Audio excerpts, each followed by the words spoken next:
Aqui por conta do professor, quando estiver autorizado. Pode iniciar? Pode, Kevin. Pode iniciar. Ele já finalizou. Desculpe aqui, porque eu estou tossindo muito e aí eu estou tirando o som aqui. Desculpe, eu não tinha percebido. Tranquilo. Bom, gente, então vou iniciar aqui, que a gente já está com o tempo um pouquinho curto, né? Primeiramente, bom dia. O nosso grupo é composto por mim, o Renato Neres e o Ronaldo Calado. O tema do nosso trabalho, que nós trazemos aqui para debate, ele tem o título de O Fenômeno da Uberização e a Incidência do Ativismo Judicial. Esse trabalho ele foi dividido em 3 partes. Eu fiquei com a primeira parte, que vai versar sobre os conceitos e definições sobre o que é a uberização e os elementos que envolvem a uberização. Na segunda parte vem o Renato, que vai falar sobre o ativismo judicial e os conceitos constitucionais, e o Renato e o Ronaldo vai finalizar com a parte dos precedentes normativos no Brasil e nas cortes internacionais, e a parte da legislação, né, do sistema normativo brasileiro, como é que ele está entendendo esse fenômeno da uberização.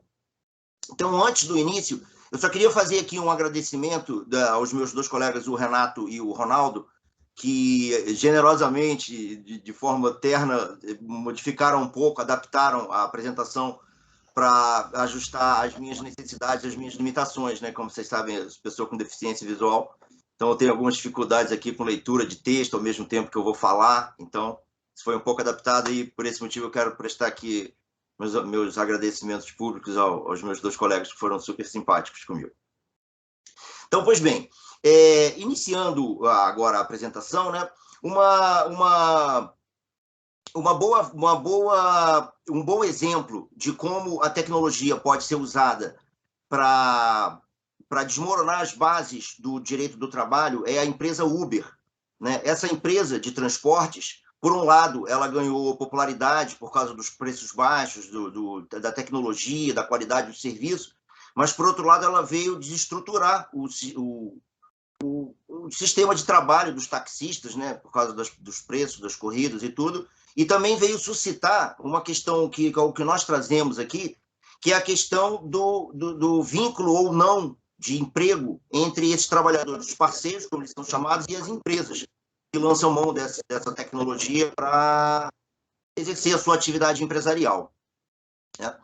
É interessante a gente ressaltar que esse nome de uberização, né, apesar de lembrar naturalmente a plataforma, né, a empresa Uber, ele é um conceito que é muito anterior a essa questão das plataformas, né? A gente tem, por exemplo, uma pesquisa muito interessante da professora pesquisadora doutora Ludmila Bilio, que é uma pesquisa de 2014.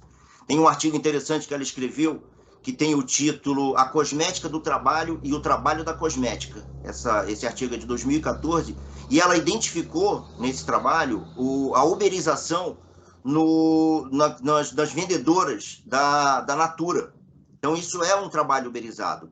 Tem um outro artigo muito interessante, de 2018, do professor Dr. Rodrigo Carelli, que é procurador do trabalho no Ministério Público do Trabalho do Rio de Janeiro, esse artigo de 2018, que tem o título de Além da Uber, uma relação, né, uma comparação entre o trabalho dos motoristas uberizados e dos advogados audiencistas. São aqueles advogados que são contratados por meio de aplicativo para exercer audiências, né? Os advogados associados também são exemplos de trabalhadores uberizados. Então, isso é só um dos exemplos, né? Médicos, odontólogos, transportadores de carga autônomos, trabalhadores parceiros de salões, tudo isso são trabalhos uberizados. É importante a gente entender alguns conceitos, que a gente vai dissertar aqui sobre as questões constitucionais, os precedentes. Então, para a gente entender do que a gente está falando, né? Porque a gente vê muito senso comum, muita ideologia, sem entender bem o que essas tecnologias têm influenciado as novas relações de trabalho, né? Então, partindo para os princípios, para as definições de alguns elementos que compõem esse processo da uberização, a própria uberização, por exemplo, é um processo de organização do trabalho que é baseado na contratação precária e sob demanda de trabalhador, aqui é importante, de trabalhador formalmente rotulado como autônomo, com pagamento por peça ou tarefa e controle por programação. Né, como eu disse, esse processo de organização do trabalho ele é muito anterior à questão das plataformas, essa questão da internet, né? Como a própria professora Ludmila Bilho identificou a uberização nas vendedoras da Natura, acho que a gente pode fazer uma comparação também com as vendedoras da Avon e da Hermes. Eu tenho 56 anos, mas eu era criança, eu já existia essas revistinhas que você comprava vários produtos. Né? Então, isso é uma questão que, apesar do nome novo, né, a gente está discutindo isso agora, mas isso já é bem antigo. Então, essa questão da uberização, né? Existem, por exemplo, esses elementos que eu falei de contratação precária e sob demanda, de trabalho, do outro lado, como autônomo, com pagamento por peça ou tarefa e controle por programação.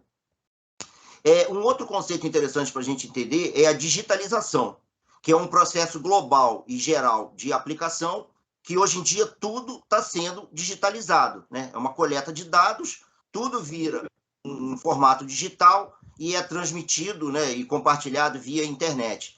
Esse processo, ele na verdade, é irreversível, né? Hoje em dia, tudo, nossa carteira de trabalho, carteira da OAB, tudo está sendo digitalizado, né? Nossa carteira de vacinação. Então, a gente tem tudo de forma digital. Isso é uma característica também e um elemento que compõe esse processo da uberização. Outro elemento interessante para a gente entender são as plataformas. O que é uma plataforma? A plataforma é uma infraestrutura eletrônica que tem a finalidade de coleta, processamento e mineração de dados. Né? Essas plataformas são utilizadas pelas empresas para concretizar a sua atividade econômica. É muito comum as pessoas confundirem as plataformas com as próprias empresas. Né? A plataforma, por exemplo, a gente tem a própria Uber. A Uber é uma empresa de transporte. Né? A plataforma que a Uber usa é apenas um recurso tecnológico para exercer a sua atividade econômica. Isso é importante a gente entender. Por exemplo, tem um outro elemento desse processo de uberização que é o aplicativo. Né? O aplicativo, na verdade, ele é uma mera interface para o usuário acessar a plataforma. Né? A gente é bom colocar um ponto aqui que nem o aplicativo e nem a plataforma se confundem com as empresas que prestam esse serviço. Né? Outro elemento interessante para a gente entender o conceito. Gente, eu estou falando um pouco rápido por causa do tempo, tá? Então, na verdade, o trabalho escrito ele está bem mais completo, com mais. Amigo, deixa eu só te interromper um pouquinho. O atraso foi causado, muito em parte, por aquele que vos fala. Então, não há problema, tá? Se a gente tiver que esticar um pouquinho, tá bom? Tá bom. Isso aqui é pós-graduação estrito. Aqui, como diz um aluno meu, Jefferson, meu irmão, aqui não tem muita regra, não. Isso aqui não é graduação, não. Vocês vão ficar comigo até 2 horas da tarde aí, quando eu tenho que entrar numa outra sala. Vai tranquilo, tá? Tá bom. É que eu estou na mesma situação do pessoal, né? Mas eu falei com o professor Eduardo Val, professor, eu não sei se eu vou conseguir assistir sua aula da manhã, mas ele entendeu, não tem problema.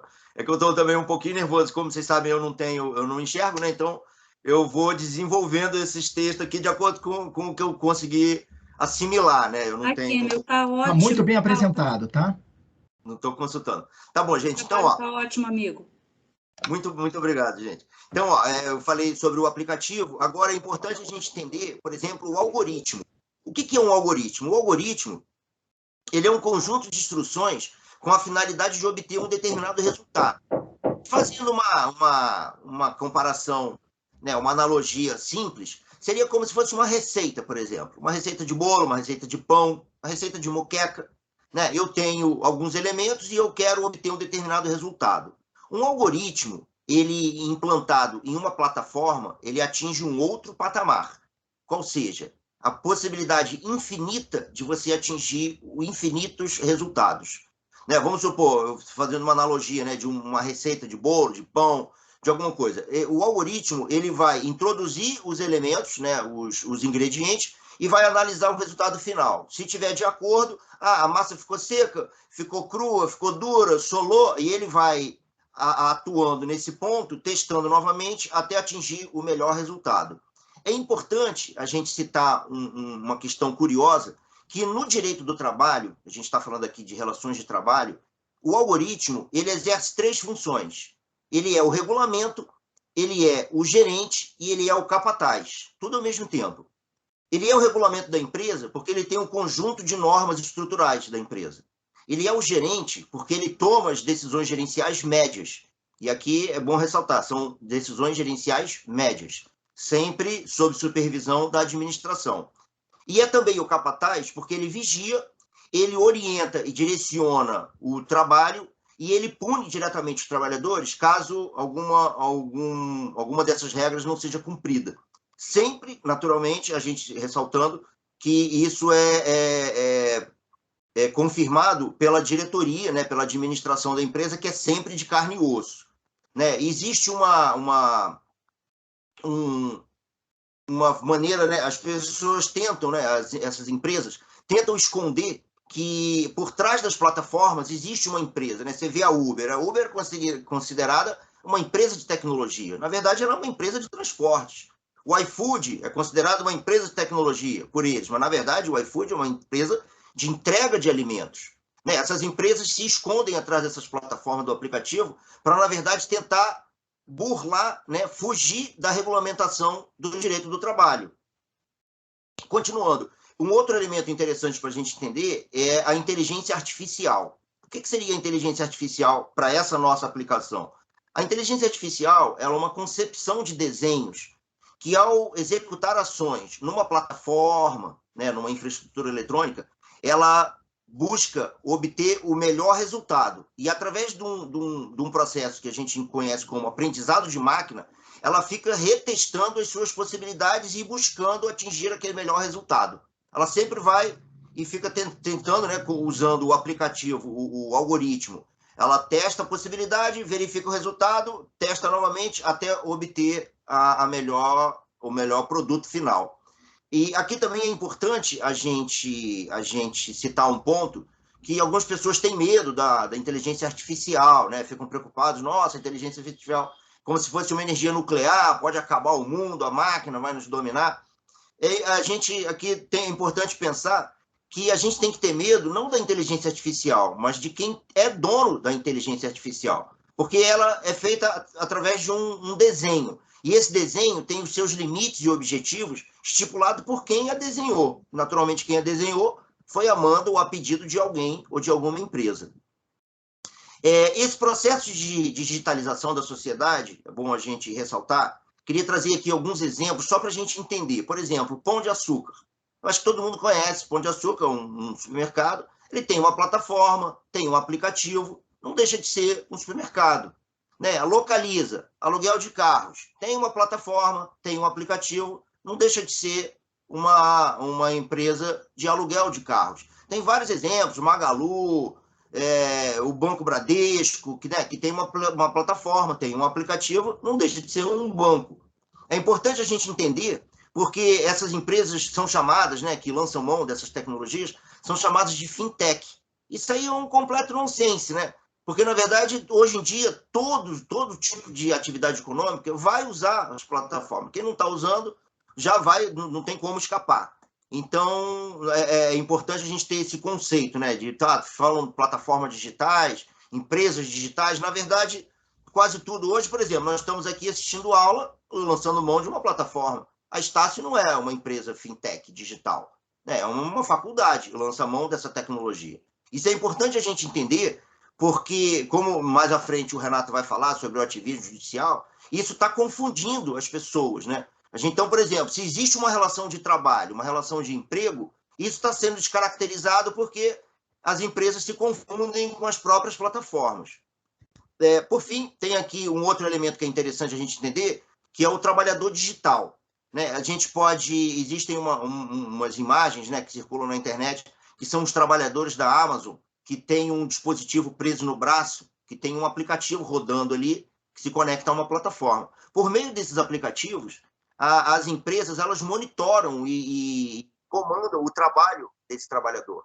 Eu pergunto, faz algum sentido a gente falar em trabalhador digital? É um trabalhador, ele está sendo comandado por meio de um algoritmo. Né? A gente pensa que o algoritmo é o patrão é o dono do algoritmo.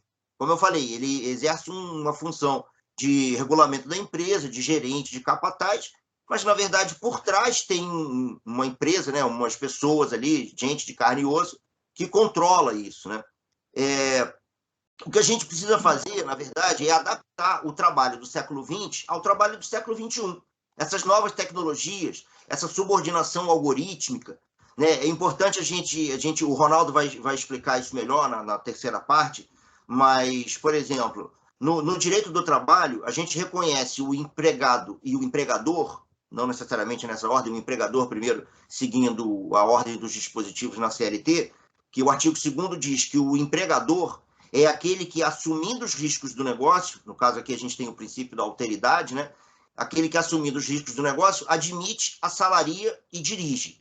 E no caso do empregado, que é o artigo 3º, onde estão inseridos aqueles elementos, que é a subordinação jurídica, a habitualidade ou não eventualidade, a onerosidade e a pessoalidade. A gente vê que um trabalhador desse, por exemplo, ele não pode mandar outra pessoa no seu lugar. Então, aqui estão presentes os elementos. É naturalmente que nem todo trabalhador por aplicativo, ele é o empregado. Isso aí você precisa analisar cada caso para você ter certeza. Mas, assim, estão presentes esses elementos. E existe também o parágrafo único do artigo 6º da CLT, que ele reconhece a subordinação algorítmica. Esse artigo, esse parágrafo único, foi inserido em 2011. Então, na verdade, é uma legislação que já vem prevendo essa questão da subordinação algorítmica.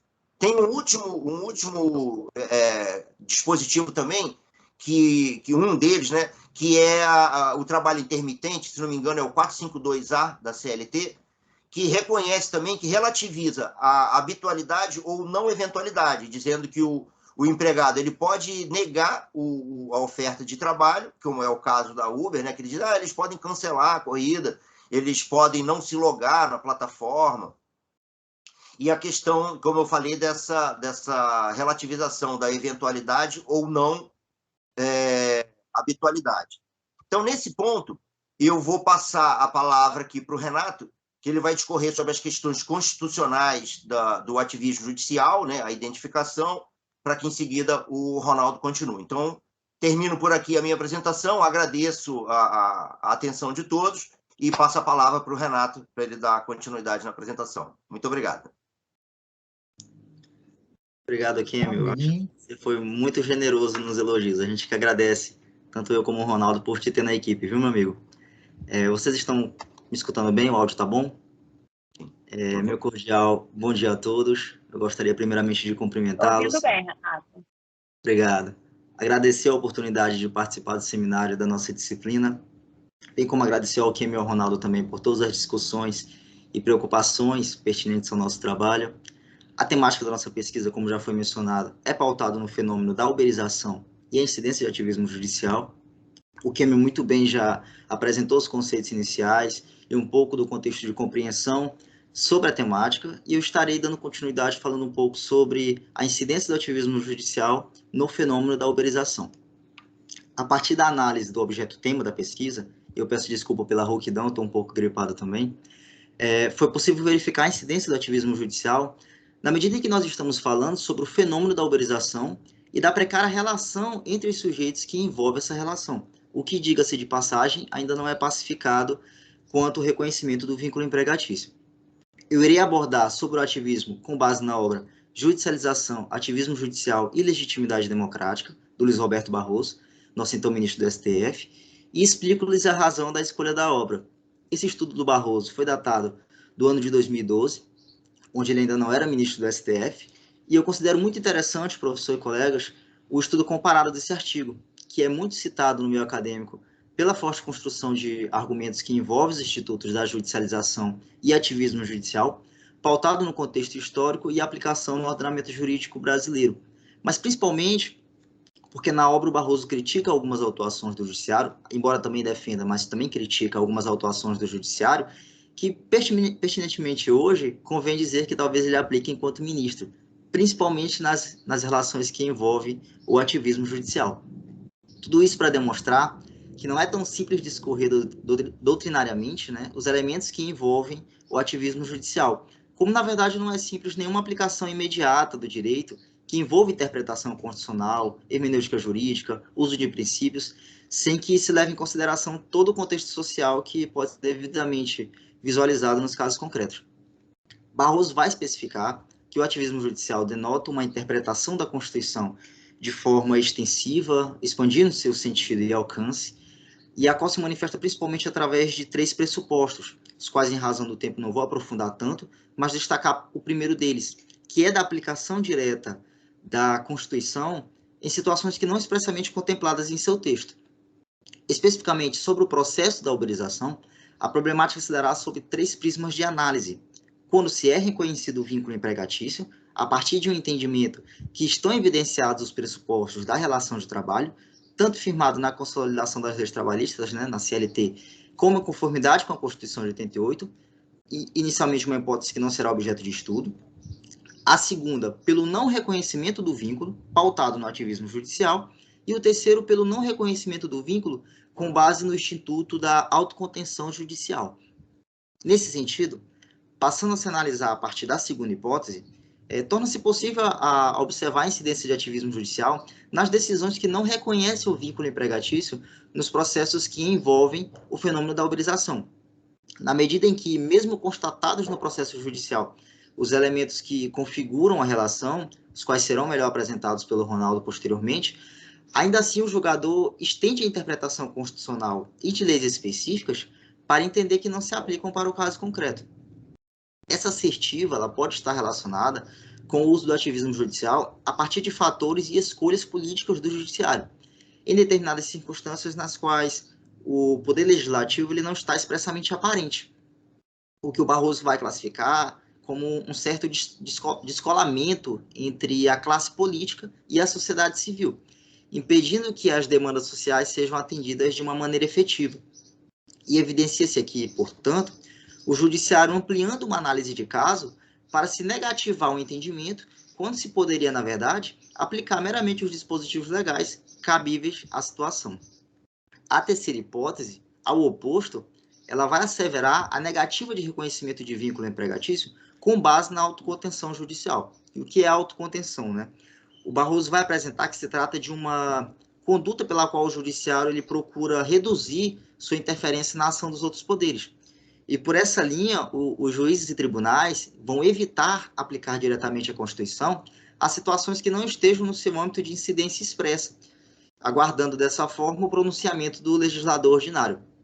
E existem outras formas de autocontenção também apresentadas no texto, mas essa se perfaz a mais cabível.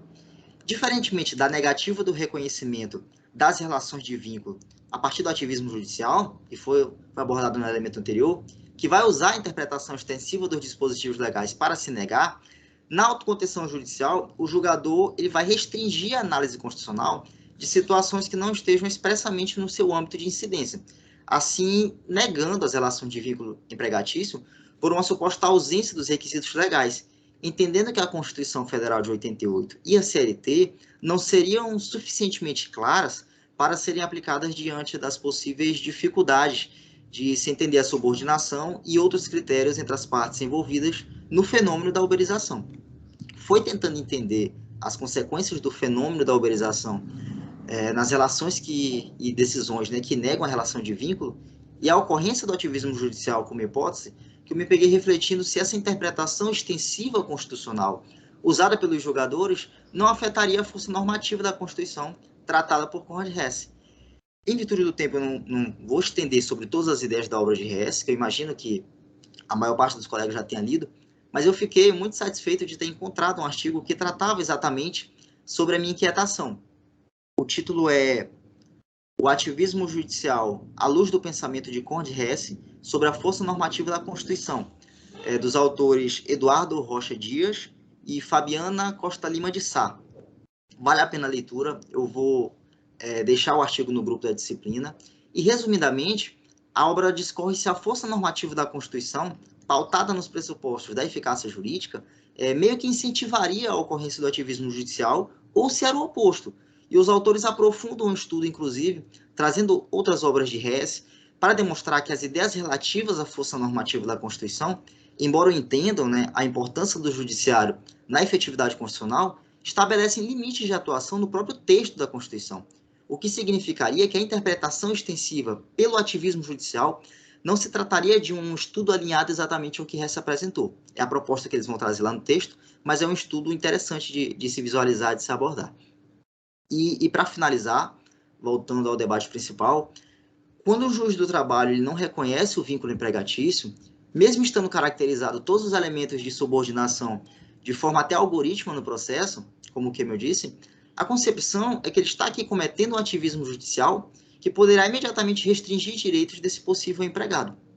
As relações de trabalho estão evoluindo, isso é inevitável, e o posicionamento é que o direito deve acompanhar as modificações sociais, naquilo é lógico que não caracterize violação a direitos e garantias fundamentais, mas se utilizar de uma interpretação extensiva para polarizar o entendimento de uma situação que decorre das novas relações de trabalho, ao meu ver, é facilitar que grandes estatais e multinacionais acometam uma possível escravidão moderna, de um empregado que vai viver literalmente para angariar patrimônio para poucos, em uma relação de trabalho completamente desgastante, mal remunerada, e ainda submissa, talvez, a uma falta de empatia jurisdicional, de compreender que está havendo uma possível exploração no seu trabalho de forma degradante, maquiada de um acordo entre as partes, onde ninguém seria empregador, ninguém seria empregado, mesmo sendo evidenciado todos os pressupostos de vinculação dessa relação.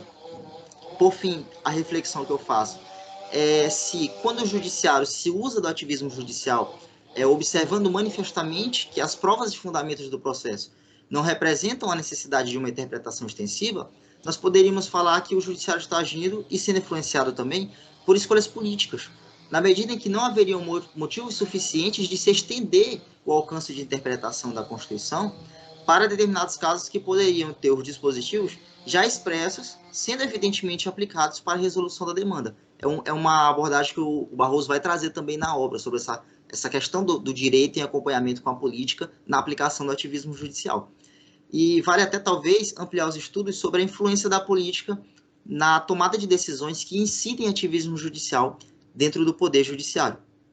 E sem mais para o momento, eu registro aqui meus sinceros agradecimentos pela atenção e cordialidade de todos. Deixo a palavra com meu nobre amigo Ronaldo, que vai dar continuidade ao debate. Parabenizo a Paula, a Priscila e o Marcos pela apresentação também, e meu muito obrigado. Está contigo, Ronaldo. Bom dia a todos e todas. Eu queria também fazer aqui, parabenizar os colegas que apresentaram anteriormente. Vocês estão me ouvindo bem? Estou ouvindo bem. Tá. Parabenizar os colegas que apresentaram anteriormente, agradecer tanto ao Renato quanto ao Kemmel a oportunidade de fazer esse trabalho juntamente com vocês dois. Kemmel, a gente já trabalhou numa outra disciplina aqui no mestrado. Queria fazer uma ressalva aqui para os colegas, assim, que é um tema afeta o direito do trabalho, mas que a gente quis trazer a pitada do direito constitucional no debate, né? Então, para não cansá-los muito, eu sei que enfim, o direito do trabalho não é possivelmente aqui o ramo dos colegas, mas, enfim, a gente quis abordar esse tema por ser um tema que está muito em evidência e porque também era um tema de interesse tanto meu quanto do Kemmel, e que o Renato acabou gentilmente aceitando a ideia e aí incluía a questão do direito constitucional com o ativismo judicial. E aí, por honestidade intelectual, eu preciso dizer também, fazer uma observação logo de início, que a gente pode considerar ativismo judicial nessa questão tanto o reconhecimento da relação de emprego quanto o não reconhecimento da relação de emprego. Nós resolvemos seguir a linha de que o ativismo era o não reconhecimento por estarmos plenamente cientes de que a realidade que se verifica quando se analisa, né, as situações fáticas nos casos que o judiciário aprecia, eles mostram evidentemente que está configurada a relação de emprego. E é sobre isso exatamente que eu pretendo aqui falar, e me perdoem se eu eventualmente repetir alguma coisa que os dois colegas já tenham falado. Então, Para começar, né, eu preciso dizer que ao longo da história a gente presenciou o avanço da ciência e da tecnologia em diversos estágios, desde a primeira Revolução Industrial, no século XVIII, com o carvão e o vapor, até a indústria 4.0, no século XXI, com a robótica. Observe-se a evolução das relações sociais e jurídicas, bem como dos modos de produção. Atualmente, com a internet e a inteligência artificial, chega-se a cogitar da dispensabilidade humana na prestação de serviços com o fim dos empregos e, via de consequência, do próprio direito do trabalho. Sobre essa temática, inclusive, há autores que falam sobre o futuro, um possível futuro fim do trabalho, da forma com que a gente vivencia hoje. Alguns desses autores seriam André Gorz, Jeremy Rifkin e Domenico De Masi. Eles, então, abordam essa temática. Mas, assim, eu não sou, até por conta da minha profissão, não sou tão dramático quanto esses autores. Acredito na sobrevida do direito do trabalho e, inclusive, no fato de que o direito do trabalho tem acompanhado essa evolução tecnológica, né?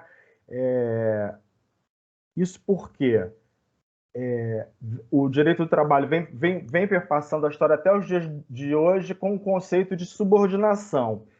Ele legitima a alienação, que se lê como subordinação jurídica, e surge para humanizar eventuais conflitos e conter a luta de classes. Então, fica a pergunta, né, se o direito do trabalho há algum paradoxo existente com essa nova tecnologia que a gente verifica agora, especialmente no século XXI, e que o Campbell abordou ao falar daqueles vários conceitos de digitalização, de plataforma, de algoritmo, né?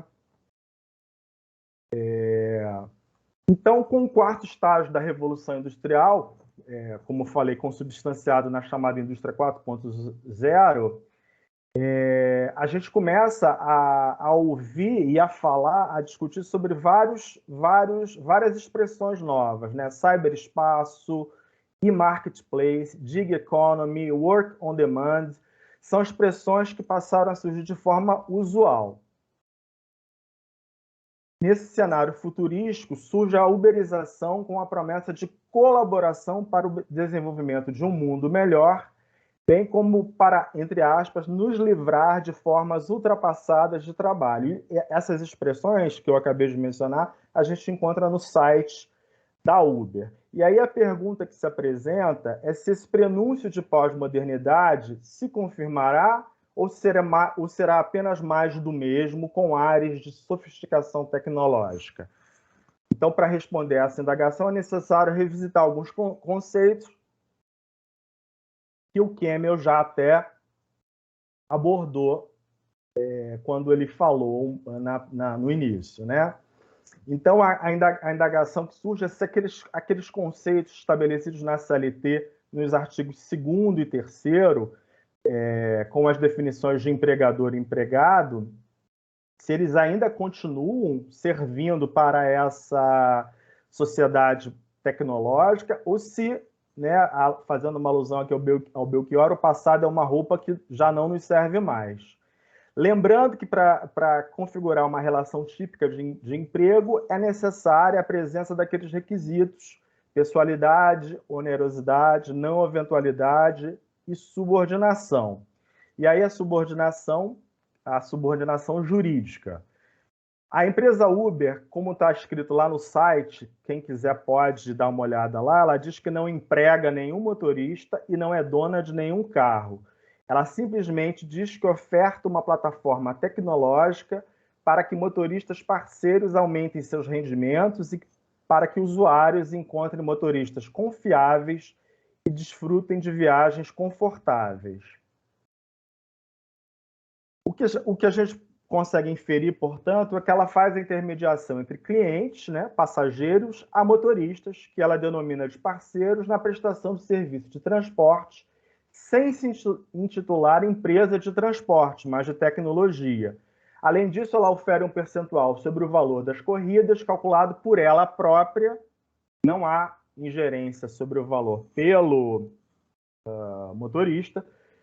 E aí, nesse novo modelo de trabalho, surgem inúmeras discussões, não só no Brasil, mas em todo o mundo, sobre a tutela jurídica em torno do trabalho desses motoristas. E aí, fazendo apenas uma ressalva, como o Kemel disse, a uberização não se restringe só ao trabalho de aplicativos de transporte de passageiros, como Uber, 99, Cabify, mas sim o termo se amplia para outras formas de prestação de serviços pela via da tecnologia, como no setor de entrega de alimentação, por exemplo, como iFood, Rappi e Uber Eats, e por aí vai, né? Lembrando que o direito do trabalho, né, ele é permeado pelo princípio da primazia da realidade, de modo que a presença daqueles requisitos que eu falei não inviabiliza a configuração da relação de emprego, ainda que sob um outro rótulo, né? Então, se estiverem presentes aqueles requisitos, o vínculo de emprego, a relação jurídica de emprego, ela vai se confirmar. Lembrando que há uma diferença entre relação de emprego e relação de trabalho, né? A primeira relação de emprego é uma espécie da relação de trabalho, que é mais ampla e que abrangeria aí toda a forma de prestação de trabalho humano. E aí a gente lembra, né, como exemplo de relação de trabalho e não relação de emprego, o trabalhador avulso, o trabalhador autônomo e alguns outros, né? E a discussão que surge em torno da configuração da relação empregatícia para os trabalhadores dessas plataformas, ela gira especialmente em dois requisitos, a subordinação e a alteridade. A subordinação, porque existe sempre aquela alegação, né, de que o motorista ele pode desligar o aplicativo a hora que ele quiser e, portanto, ele não é obrigado pelo seu empregador a estar o tempo todo trabalhando, e a alteridade, que seria a assunção dos riscos por ele próprio, né? Já que o carro é dele, a balinha é dele, a água é dele, esses seriam os principais argumentos contra a caracterização do vínculo de emprego. Mas a gente lembra o seguinte, que mesmo dessa forma, a gente verifica na relação de uberização que a subordinação ela fica evidente quando permanece nas mãos do Uber, por exemplo, é ela quem traça as diretrizes, inclusive contratuais, de quantas corridas é possível o motorista não aceitar ou qual a nota mínima que ele deve ter para continuar cadastrado no aplicativo. Ou seja, se ele tiver um índice de recusa de corridas muito alto, ele pode ser descadastrado da plataforma, e se ele tiver uma avaliação muito baixa, também ele pode ser descadastrado. Ou seja, ela não contrata, mas ela pode demitir, demitir entre aspas. E sobre essa questão da subordinação, lembrando que esse conceito de subordinação jurídica ele já vem sendo relativizado pela doutrina e pela jurisprudência, especialmente quando o trabalhador se insere na organização produtiva da empresa. Seria o conceito de subordinação estrutural. E isso se dá muito especialmente nas terceirizações, quando há uma cadeia de empresas interligadas e nem sempre a subordinação se dá com o contratante, mas com o tomador de serviços. Ou seja, essa questão da uberização, ela não é de agora, como falou o Kemel, ela já vem de muito antes. Ela agora, nesses tempos de tecnologia, ela adota essa roupagem, né, de modernidade.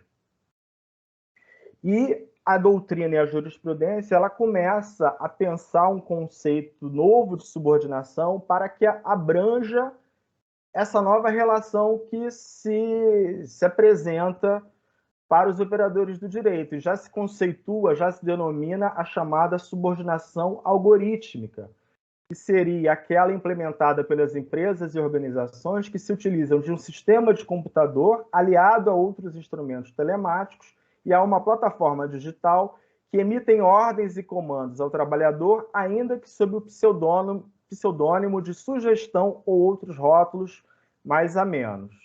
E aí, novamente, como o Kemel falou, lembrando que a CLT ela já tem, desde 2011, um dispositivo que, de certa forma, ela dá ela abrange, né? Ela define, ela possibilita a aplicação da subordinação algorítmica, que é o artigo 6º da CLT, quando fala dos meios telemáticos informatizados de comando se equiparam para fins de subordinação jurídica.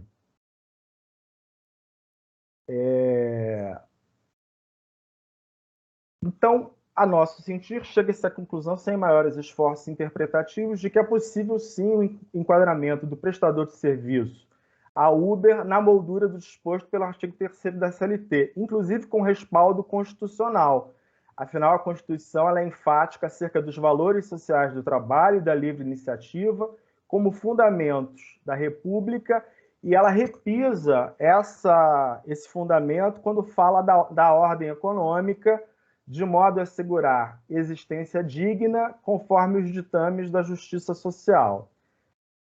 Vou passar agora para falar um pouco sobre a jurisprudência do tema em relação, tanto no Brasil quanto em alguns países em que essa matéria já chegou às cortes superiores.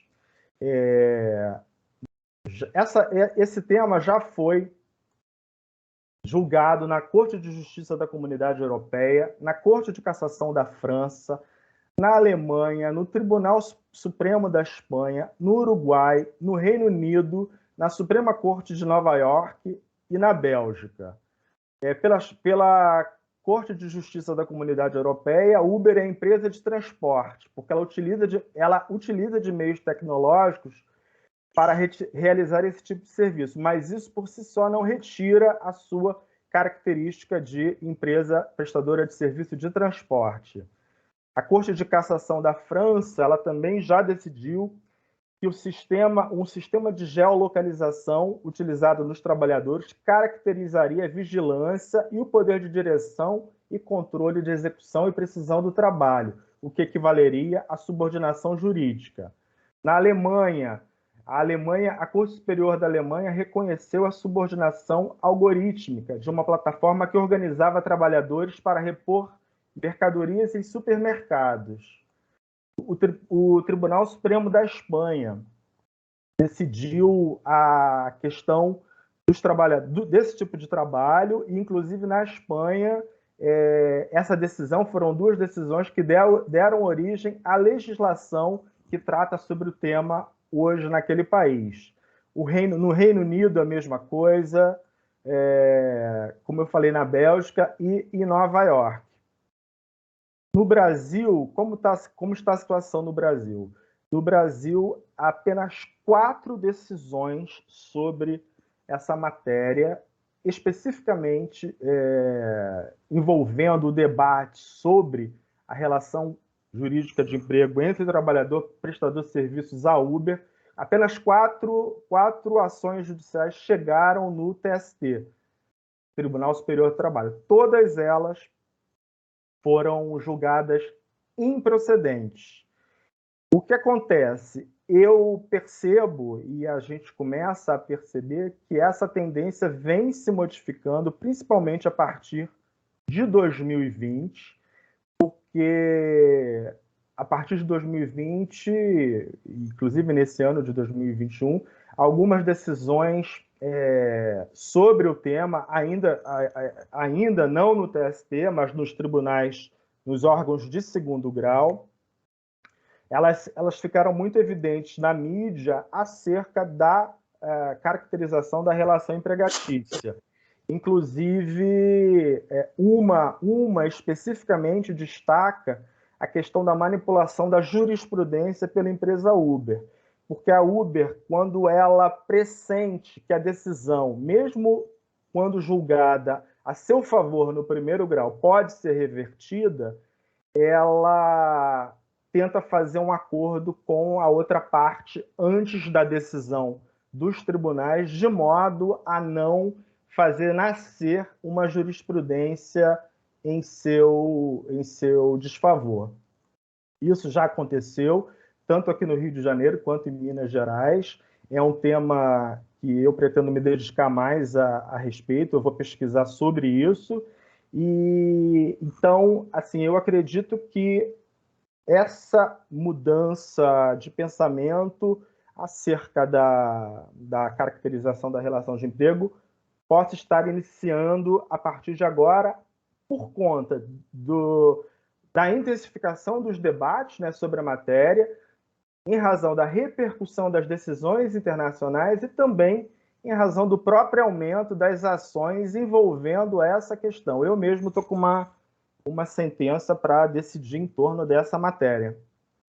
E estou esperando apenas terminar aqui o semestre para poder fazer. E, por último, apenas para não deixar de dizer, além dessas duas vertentes, né, dessa dualidade empregado-não empregado, existe uma terceira linha de pensamento que entende que pode estar surgindo aí uma categoria que ainda não tem uma definição legal. Seria uma terceira via que não se enquadraria nem no conceito de empregado, nem no de não empregado. É isso. A gente está aqui, então, aberto agora às eventuais perguntas que surgirem. Novamente agradeço e é isso aí. Muito obrigado.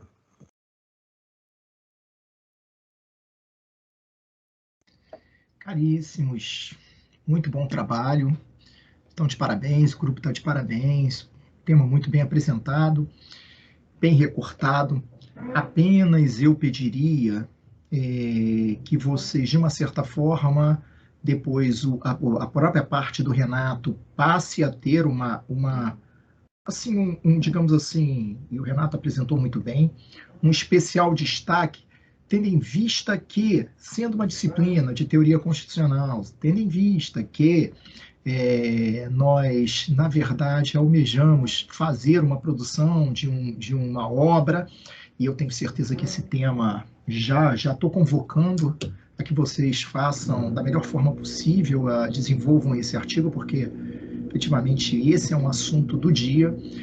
Enquanto vocês, hoje de manhã eu acordei já lendo uma notícia falando exatamente sobre essa questão da precarização, da questão da terceirização, da precarização da utilização da mão de obra, que o número de pessoas sem vínculo no Brasil aumenta cada vez mais, ou seja, pessoas que trabalham sem a famosa carteira assinada, sem formalizar a relação.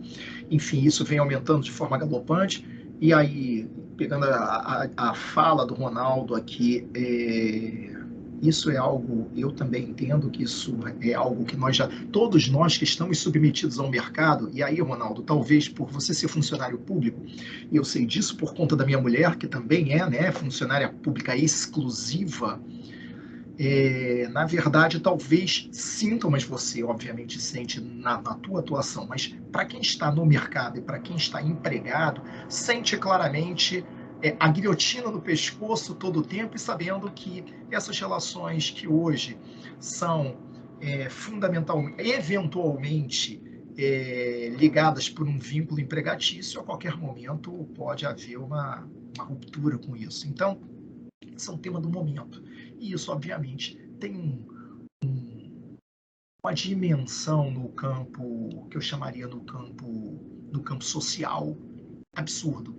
E daí eu acho que a gente pode realmente pegar as questões constitucionais que estão estabelecidas, ou seja, como a Constituição ainda foi feita numa época, e isso também é importante, a Constituição foi produzida no momento em que a queda do Muro de Berlim era discutida.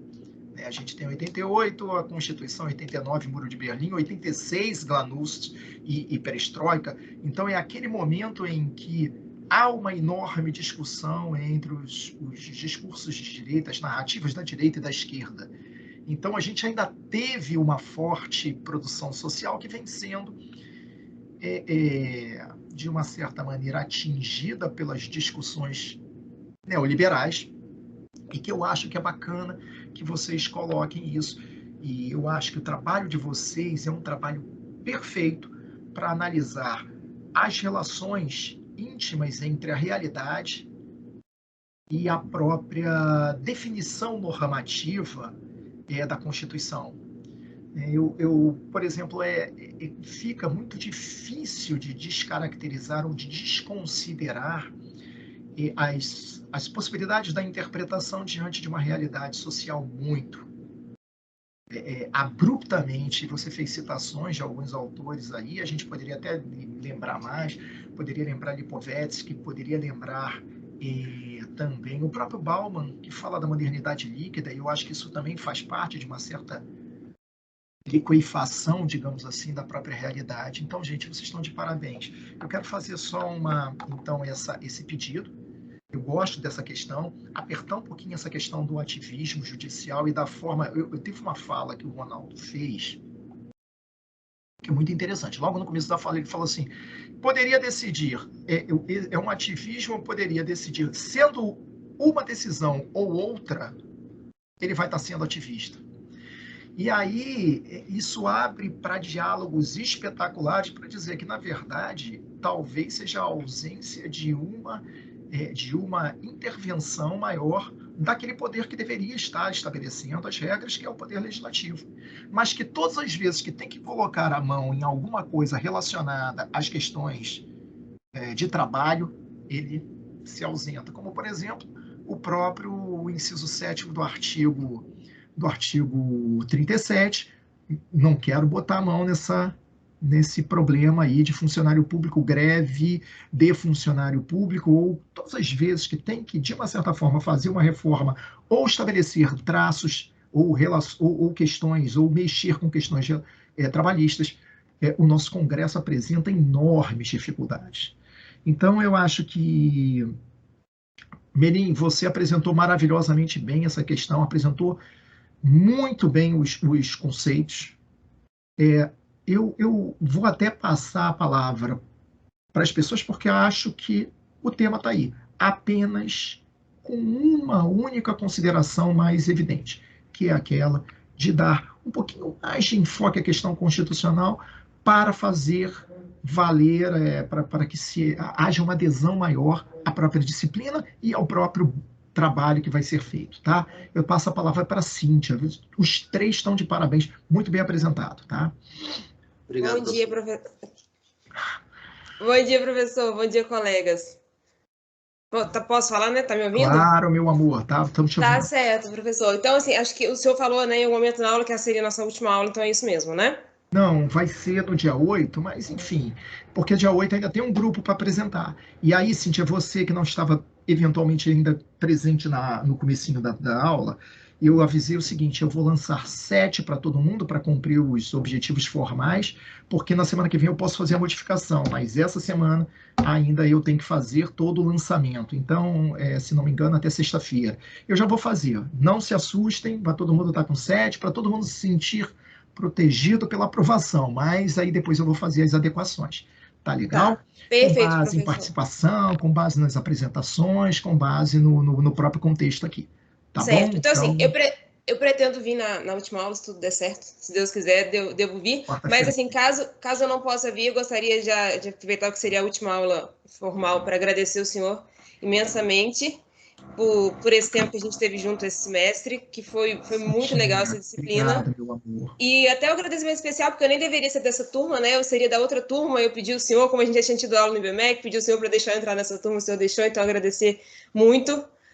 Aproveitei demais. Agradecer também a Patrícia, que ajudou a gente em diversos momentos, em diversos horários do dia. Então, o tempo todo, a gente acabou, às vezes, talvez até passando um pouco do limite, né, Patrícia, de te perguntar as coisas. Mas agradecer muito mesmo, que você foi nota 1000 com a gente esse semestre. E Bom, né, teremos mais uma aula, então também não vou ficar tanto em clima de despedida assim. Quero, em relação aos grupos de hoje, parabenizar, foram as 2 apresentações muito boas, então o grupo 1, da Priscila, da Paula, do Marcos, do grupo 2, do Kemel, do Renato e do Ronaldo, foram apresentações muito interessantes, porque trouxeram, assim, o debate constitucional para assuntos mais, digamos assim, de ordem prática, talvez. Então, gostei bastante dos 2 grupos. Antes de comentar sobre o mérito mesmo, eu quero aproveitar para fazer uma fala diretamente para o Kemel. Kemel, tá dando para me ouvir direitinho? Estou ouvindo bem. Então, Kemel, eu quero te dizer assim, que você está falando, assim, a sua oratória está uma coisa sensacional. Eu já tinha visto uma palestra sua no início do ano, que foi acho que em março que eu falei com você, né? Que foi aquele do professor, que a gente tinha tido aquele debate, não sei se foi, enfim, não sei. Desde lá eu vi que você tem participado de muitos debates. Metodologia da pesquisa, eu acho. Isso, exatamente. Então, sempre que posso, eu estou acompanhando, e nesse menos de um ano, assim, você já falava, já tinha elogiado muito você na época, e agora você está, assim, ainda melhor, tá com uma cadência, uma capacidade de expressão, uma firmeza, assim, na voz, no posicionamento, então tá, assim, quem sou eu para te dar parabéns, né? Mas, assim, dizer que tá assim, estou muito impressionada. Realmente, de verdade, você está com uma retórica que... Uma oratória, né? Acho que a palavra mais certa é essa. Então, parabéns de verdade. Muito, muito bom. Muito obrigado.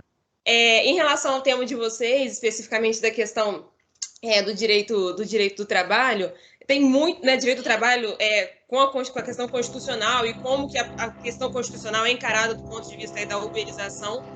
É um tema que eu acho extremamente difícil.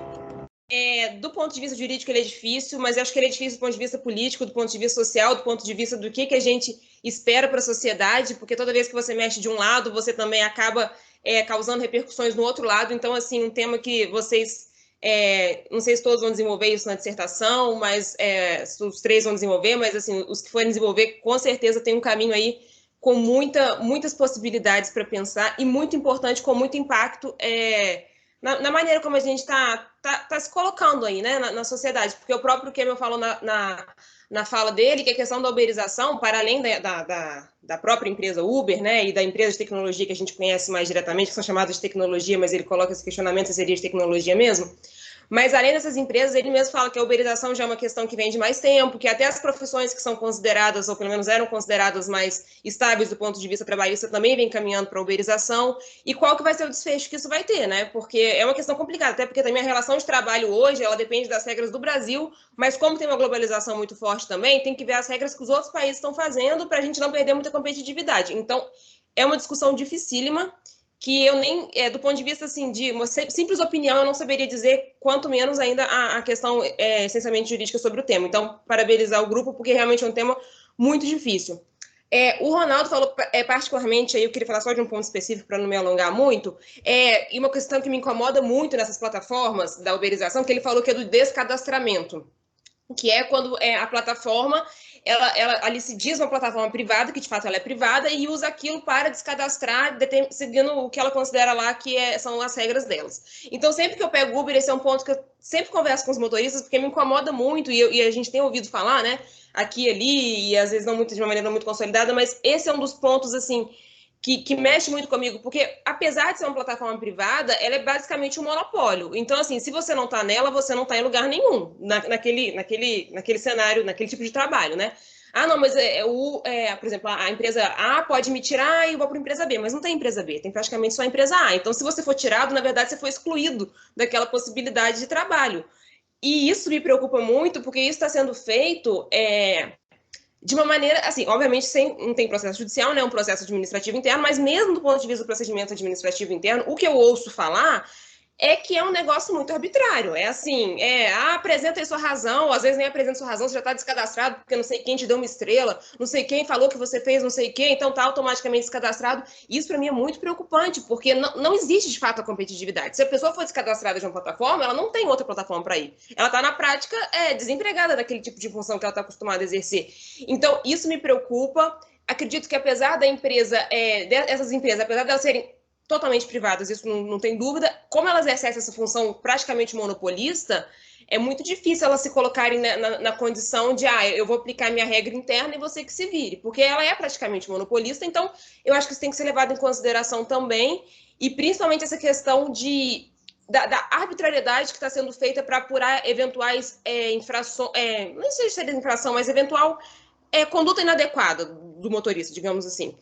Isso tem me preocupado muito, e muitos motoristas, assim, praticamente a unanimidade que eu converso fala, olha, assim, se eles pegarem para falar que você tem culpa, você não tem muito o que fazer. Você vai estar, tipo assim, vai lá responder um processo, mas o caminho a gente já sabe que vai ser o descadastramento, que na prática é excluir a pessoa de exercer uma função que não vai poder ser exercida em outro lugar. Então, pegando ali a questão constitucional do devido processo, não é legal, né? Mas o devido processo administrativo, no caso, pegando a questão do contraditório, a questão da ampla defesa, tem, para mim, uma conversa muito direta entre essa questão constitucional, a que todos nós temos direito, independente de ser na seara privada ou na seara pública, e que isso tem que ser conversado em relação, principalmente, a essas empresas que são muito maiores do que qualquer outro tipo de concorrência, e acabam tornando muito determinístico o futuro da pessoa que eventualmente sofra alguma punição.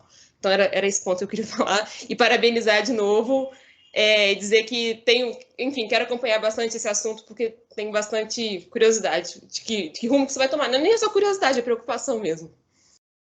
Muito obrigado, Cíntia, pelas considerações.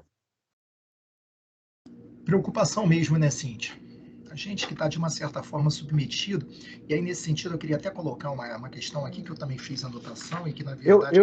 Professor, depois de todos falarem, eu gostaria de falar. Eu só estou ouvindo e fazendo aqui algumas... Claro, e depois a palavra vem a vocês, tá? Tá bom, depois a palavra volta a vocês. Obrigado. Eu vou depois passar para o Rovil, mas apenas para lembrar também uma questão, só para não haver esquecimento, a importância que eu chamaria de direito internacional, ou a parte do direito internacional que trata das relações trabalhistas, não necessariamente direito do trabalho, porque aqui no Brasil a gente tem essa tipicidade de uma certa forma, fazer, ou essa particularidade de trabalhar o direito do trabalho num campo específico, né?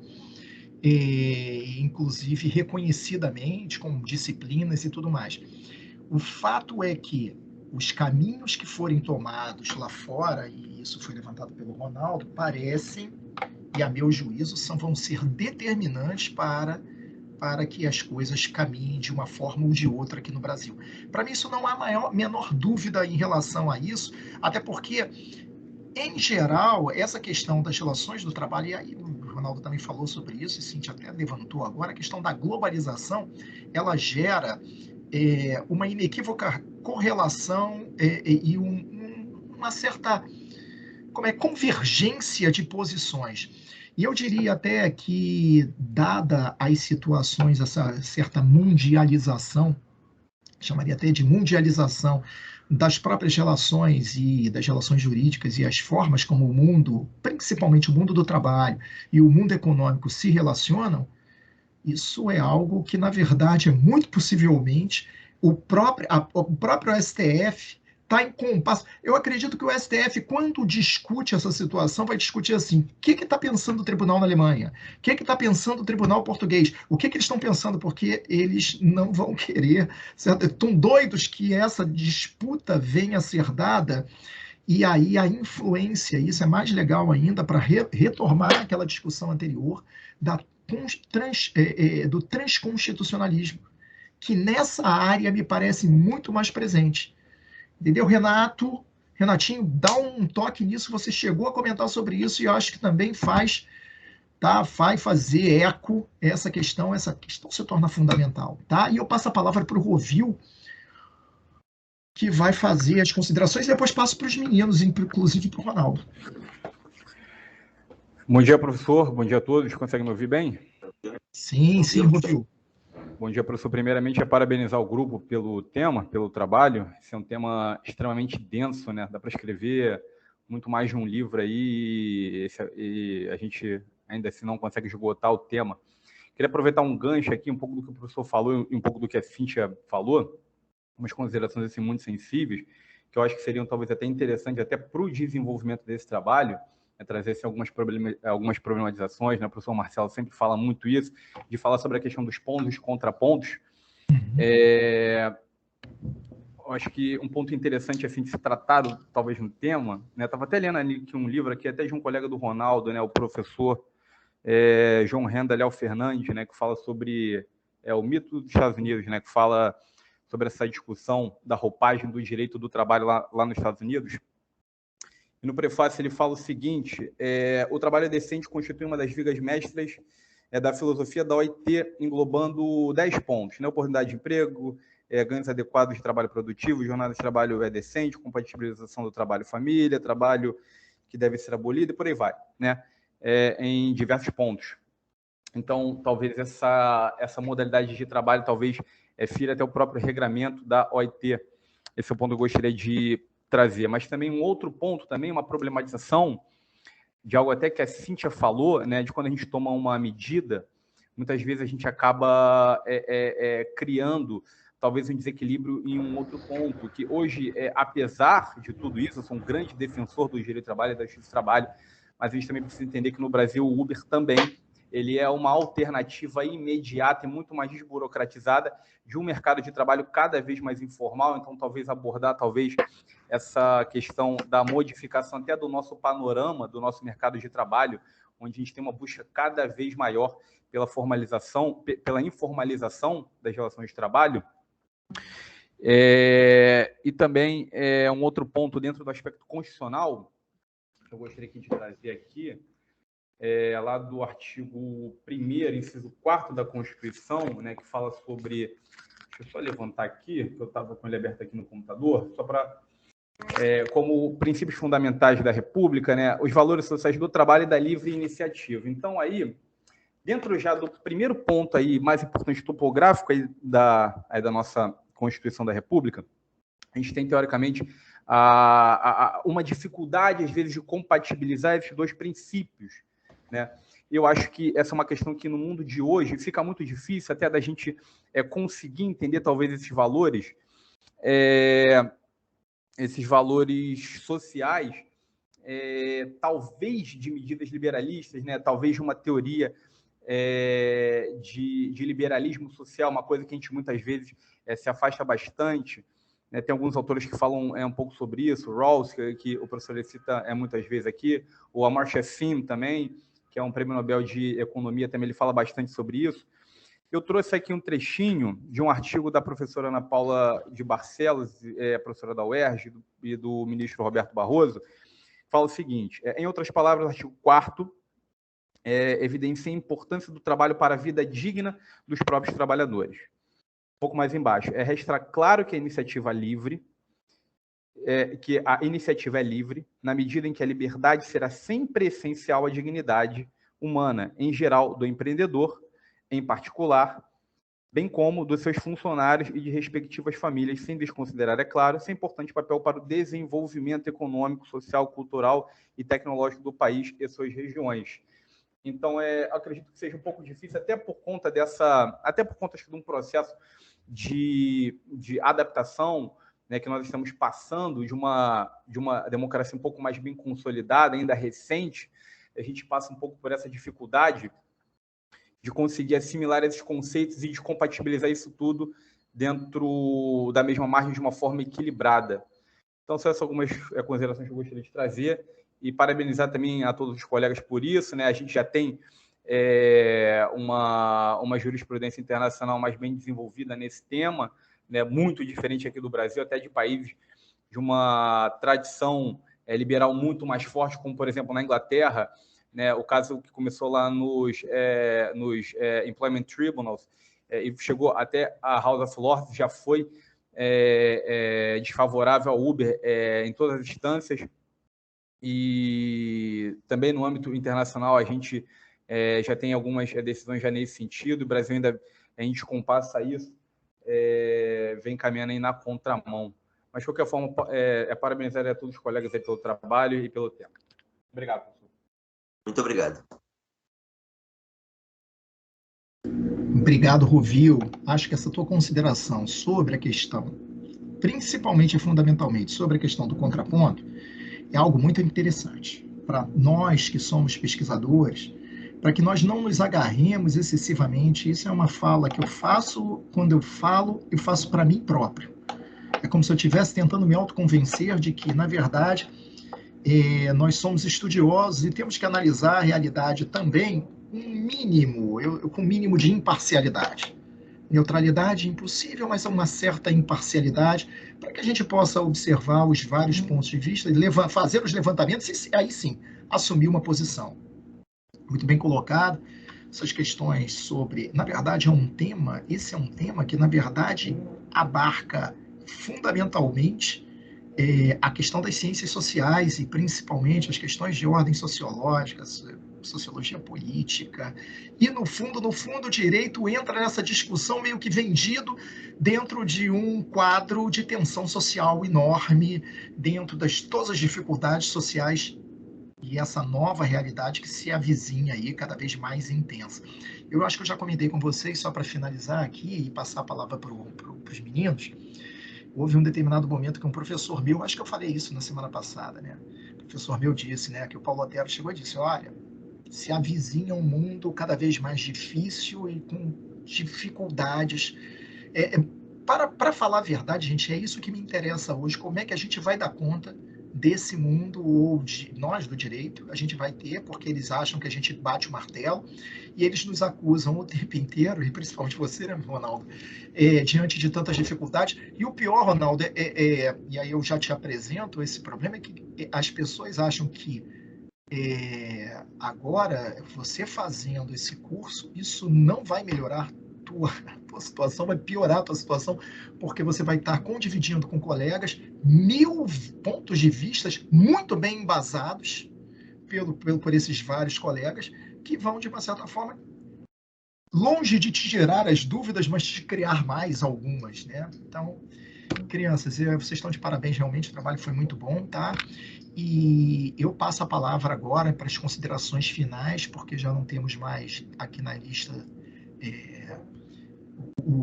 em geral, em regra, o primeiro trabalho é cheio de debates, o segundo trabalho as pessoas já falam, quero almoçar, e aí já, né?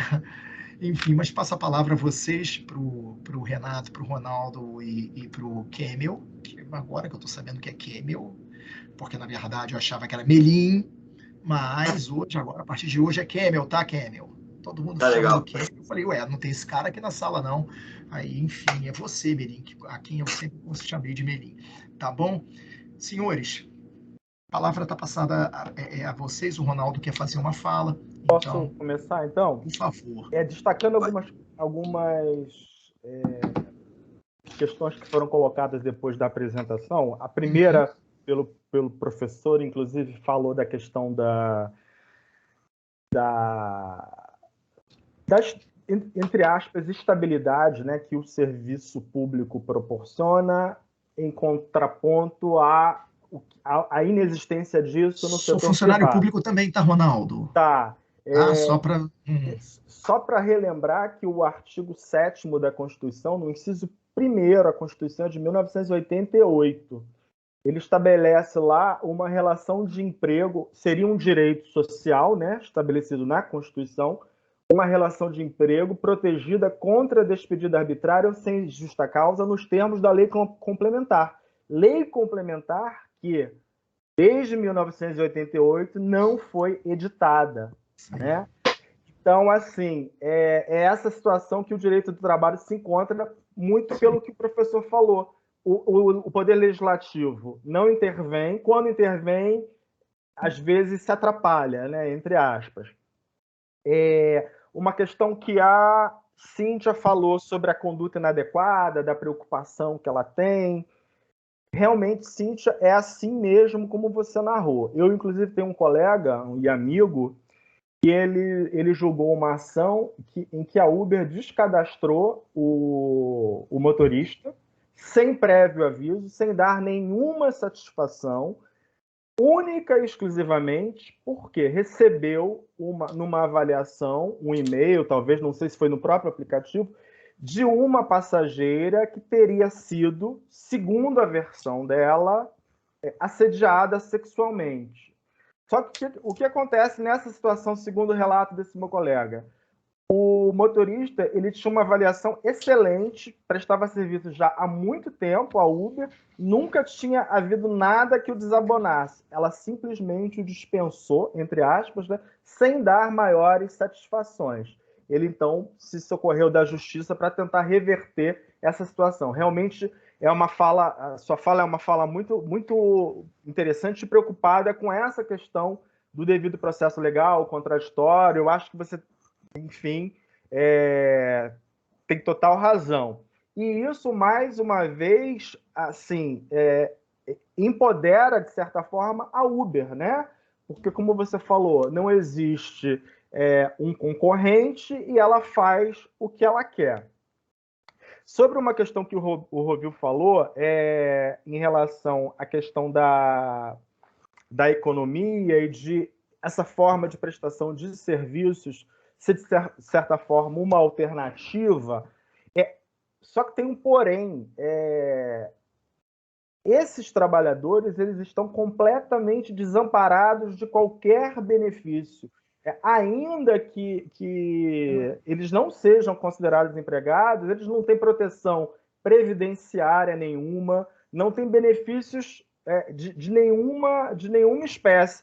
Tanto assim que, não sei se vocês lembram, mas em São Paulo houve um movimento que chegou-se até a falar em greve dos motociclistas entregadores de alimentação, né, que tentavam, de certa forma, reivindicar alguns direitos. Uma outra questão que foi falada, e aí eu disse, né, sobre as ações que estão lá no TST, 4 foram julgadas improcedentes, existe uma quinta ação que está com o ministro Maurício Godinho Delgado, que é um ministro muito progressista, e que ele ainda não colocou em pauta, houve pedido de vista. Então, assim, é possível que a gente tenha uma surpresa positiva em relação a essa específica ação. Teve uma colega, acho que foi a Paula, falou do princípio da primazia da realidade ali no bate-papo. De fato, é o que acontece na realidade que a gente... o juiz do trabalho efetivamente precisa desvendar ali. Então, ainda que haja uma roupagem diferente, a gente precisa ter esse olhar para o que acontece na prática, muito mais do que o que está inserido em eventual documento ou até mesmo em eventual norma interna. Então, o princípio da primazia da realidade é um princípio inerente ao direito do trabalho, e nós, operadores do direito, precisamos sempre resgatá-lo e aplicá-lo. E, por fim, para quem gosta da temática, eu gostei muito da reação de vocês. Achei que talvez o tema pudesse cansá-los, enfim, ser muito alheio ao interesse do mestrado aqui, que é mais voltado para o direito público. Existe um filme do diretor Ken Loach chamado Você Não Estava Aqui, que aborda muito, de forma brilhante, assim, essa temática da uberização. Não é documentário, é uma ficção, mas que é muito, muito interessante. Aliás, esse diretor já aborda essa temática do direito do trabalho do filme anterior, Eu, Daniel Blake, eu não sei se vocês conhecem, e o último, Você Não Estava Aqui, se não me engano, esse filme é de 2018 e 2019, que trata exatamente sobre tudo isso que a gente está falando aqui, e aí a gente consegue ver na prática como essa exploração ocorre de verdade. E finalizando aqui, também gostaria de fazer um agradecimento especial à Patrícia, que de fato foi uma colega extraordinária, e não só nessa disciplina, mas em todas as disciplinas com que faço, né, com Patrícia, são algumas, né, Patrícia? Ela sempre muito disponível, muito solícita, sempre ajudando a todo mundo. Patrícia, muito obrigado, eu fico muito grato, e foi mais tranquilo cursar esse semestre com o seu auxílio, tá bom? Obrigado. Eu não podia deixar de agradecer aqui as palavras da Cíntia, a sua também, Ronaldo, e dizer que, na verdade, é uma troca, né? Eu também recebo muito de vocês, e então, obrigada pelo carinho. Mas estamos todos em equilíbrio, porque eu recebo também de vocês, tá? Tudo de bom. E Kemel, a Cíntia falou muito bem. Estou muito orgulhosa, muito feliz em ver o seu progresso e também compartilhar com você outras disciplinas. Muito obrigado. Querido, professor, posso falar rapidinho? Você está dirigindo o teu Uber aí, isso é um absurdo. Enquanto a gente está falando na prática, ela está falando na teoria, ela está fazendo na prática.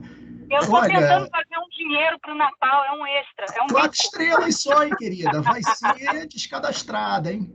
Vai. Eu não consegui aqueles empregos temporários de Natal, eu tô dando um jeitinho aqui, uberizando aqui o meu tempo. O negócio é o seguinte, é muito rápido. Eu acho que a gente realmente sente mudanças, como a Cíntia falou a respeito do Camel, mas a respeito de nós mesmos e dos trabalhos que a gente vai desenvolvendo, quando a gente vê o trabalho de colegas da forma como os amigos, sem benemérito do outro grupo, mas quando a gente percebe que a partir de um trabalho feito, a partir de um trabalho feito, a nossa cabeça começa a fervilhar e aparecem ideias, puxa, eu podia escrever sobre isso, quero escrever sobre isso. Isso mostra como o trabalho dos colegas realmente impactou. Muito bacana, muito legal. O Rovil, quando aparteou também, falando da questão trabalhista desse, que eu fiquei curiosa para saber se o motorista conseguiu reverter a situação.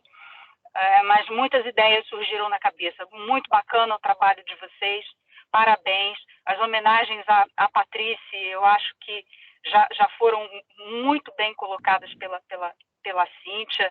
Vamos colocar aqui a Cíntia para nossa oradora para isso, porque realmente, Patrícia, sem você teria sido muito mais difícil. Muito obrigada. Colegas, parabéns pelo trabalho de vocês todos.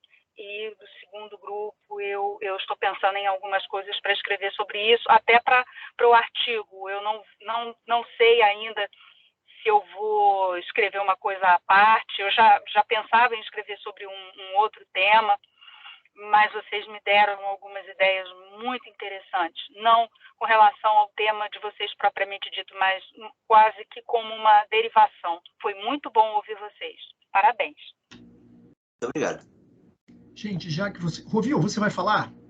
Não, né? É porque você está com a... Não, né? É porque você está com a mãozinha levantada ainda. Deixa eu só falar, então, uma coisa para vocês, que eu estava... Enquanto vocês falavam sobre isso e faziam essas considerações, eu estava relembrando e repensando qual é o papel dessa disciplina. Porque, na verdade, essa é uma disciplina que parece ser obrigatória para todos, né? Então, na verdade, me foi oferecida esse semestre pela coordenação da pós, e até por conta de eu ser um professor de Direito Constitucional da casa, tal, e tudo mais. E a ideia gente, sinceramente, quando eu até conversei com o professor anterior, que na verdade é o Rafael, que é um grande amigo, Rafael Iori, falei, Rafael, o que você trata? Ah, Marcelo, eu trato da questão fundamentalmente, a questão relacionada ao direito americano, como eles tratam. Eu achei que trazer a questão do direito americano poderia ser interessante, mas eu também não sou um conhecedor profundo do direito americano a ponto de dar continuidade a essa questão, até porque eu tenho muito mais proximidade com uma visão europeia, até por conta de ter estudado, tal e tudo mais, enfim, por conta do desenvolvimento dos estudos. Conversei com o professor Fábio também, e o Fábio falou, não, Marcelo, eu vou tratar das questões teóricas. E é muito interessante que, no final das contas, o curso a gente monta de acordo com o interesse, e isso a gente vai aprendendo, mas isso eu sempre tive muito dentro de mim, que a ideia é mais ou menos o seguinte, em pós-graduação, você não define a linha do curso de uma maneira muito precisa, porque eventualmente você define a partir de um interesse seu, mas a própria turma vai carregando para outros lugares. Já tive, esse semestre mesmo, tive uma turma que eu tinha planejado uma determinada situação, uma turma de doutorado, e que na verdade acabou me conduzindo para um outro lugar, porque na verdade não adianta ficar falando de algo que na verdade quando o foco de interesse das pessoas é outro. Então, eu quero dizer para vocês que eu acho que essa turma entendeu, e assim, é nítido, mas muito nítido, o avanço que vocês têm, não no que diz respeito a conhecimentos específicos, porque cada um detém aqui conhecimentos nas suas áreas maior do que, por exemplo, apenas para citar, do que eu, naquilo que diz respeito à sua área. Então, na verdade, o papel aqui é conduzir. É conduzir para que vocês, de uma certa forma, reflitam e debatam isso de forma... no mundo em que a gente hoje vive ou pensa sempre de forma conflitiva, mas a gente possa trabalhar de forma construtiva. Eu acho que temos que parar com essas, ou temos que imaginar que há outros caminhos que não uma polarização ampla, mas que há determinados ajustes que nós podemos aprender, onde nós podemos aprender muito com os outros. Então, gente, talvez, e já deixando, para não perder a oportunidade diante das falas que nós tivemos aqui, é de aprender isso. Em primeiro lugar, curso de pós-graduação é lugar de cooperação. Então, vocês têm que cooperar o tempo inteiro. Também eu faço as palavras em relação à Patrícia. A Patrícia, desde o primeiro momento, no primeiro dia de aula, já se ofereceu para fazer esse tipo digamos assim, de relação para que ela pudesse falar, Marcelo, olha, então, e para mim foi muito, nossa, foi não foi proveitoso, foi prazeroso por estar falando com ela, mas ao mesmo tempo também me desonerou de uma forma, eu não costumo comentar, mas eu estou dando 7 disciplinas diferentes, não no mestrado, mas 7 disciplinas na graduação, pós-graduação, enfim. Isso me demandou um esforço, né, que a voz já vai sumindo no final do semestre, e não é por falar muito, é por estresse, né, trabalhar o tempo todo. Segundo lugar, eu acho que vocês aprenderam maravilhosamente bem, e esse é o papel da disciplina, tentar mostrar que o direito, na verdade, mas isso é uma posição minha, e talvez existam outras que possam com ela contrastar, mas que o direito é fundamentalmente, em primeiro lugar, ele vive para colaborar na construção da sociedade, mas ao mesmo tempo há uma relação dinâmica e dialética entre direito e realidade, onde o direito influencia os fatos sociais, mas os fatos sociais são fortemente são imperativos na própria produção e na própria conformação do direito. Então, isso para mim é muito importante, e mostrar que a literatura e o desenho constitucional, na verdade, ele é um desenho que não é fixo, ele é um desenho que se modela. Talvez, e pegando um pouco do trabalho de hoje, no qual a gente vê que a realidade é absolutamente diferente de uma realidade de 20, 30 anos atrás, isso faz com que o próprio direito constitucional, nesse campo móvel e nesse campo plástico em que ele se movimenta, ele se reconstrói o tempo todo. E no fundo, é lançar apenas as sementes e sem a pretensão, e sem nenhuma pretensão de definir balizas fixas, mas entender quais são as balizas teóricas as quais o direito obrigatoriamente deve respeitar, sem que essa flexibilidade, essa plasticidade não se torne um relativismo absurdo. Então, é isso que a gente tem que pensar. Ao mesmo tempo, trabalhar nesse meio e saber qual é o ponto correto, mas ao mesmo tempo sabendo que a gente não pode estabelecer parâmetros fixos. Então, queridos, eu acho que vocês pegaram, os primeiros debates parecem ter vindo com mais convicções. Aqui não estamos prontos para criar convicções, mas, pelo contrário, para criar novos problemas e dúvidas, e principalmente repensar as certezas que nós eventualmente tenhamos criado. Não há espaço para certezas no PPGD. Há espaços para colocação de pontos de interrogação. Tá legal, gente? Então, hoje já são 12h13. Deixo meu beijo enorme. Temos ainda encontros na semana que vem, né? E fica aqui também, já que a gente está fazendo esse meio climão, meu agradecimento pela quantidade de coisas que eu aprendi durante o semestre. Tá bom? E vamos todos, talvez, formar uma companhia que faça concorrência ao Uber, e, enquanto isso, simultaneamente tendo debate, né? E instruindo os nossos clientes junto com a gente. Queridos, beijo enorme para todos, tá? Ótima semana, e semana que vem, tá, queridos? Um abraço enorme. Abraço. Valeu, pessoal. Até semana que Valeu, vem. galera. Obrigado, hein? Valeu, beijo. Obrigado a todas as considerações. Professor, Obrigado, professor. muito obrigado. Obrigado a todos os colegas. O professor quase chorou, hein, professor? Né? Eu, na verdade, estou recebendo os benefícios também da voz, porque a voz está falhando, aí, pô, parece assim que ouve. Mas, na verdade, vocês me emocionam mesmo, tá? Um beijo para todos. Tchau, fiquem com Deus. Tchau, gente. Muito obrigado. Fiquem com Deus.